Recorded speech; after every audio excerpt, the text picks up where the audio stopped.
মধ্য কলকাতার ধর্মতলা বা এসপ্ল্যানেডকে অনায়াসেই শহরের প্রাণকেন্দ্র বলা চলতে পারে। মনে করা হয় রাঢ় বাংলার প্রচলিত দেবতা ধর্ম ঠাকুরের নাম থেকেই এই জায়গাটির নাম হয় ধর্মতলা। কিন্তু এর এসপ্ল্যানেড নামের পেছনে লুকিয়ে রয়েছে এক অন্য ইতিহাসের গল্প।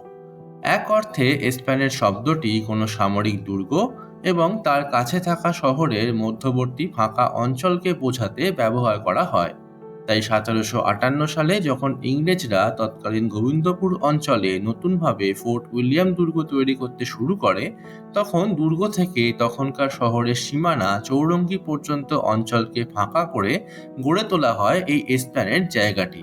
মূলত দুর্গকে শত্রুদের আক্রমণ থেকে রক্ষা করতে এই ফাঁকা জায়গাটি তৈরি করা হলেও কালক্রমে এটি হয়ে ওঠে শহর কলকাতার অন্যতম বেড়ানোর জায়গা, এবং সম্ভবত এই কারণেই অঞ্চলটির নামও হয় গড়ের মাঠ।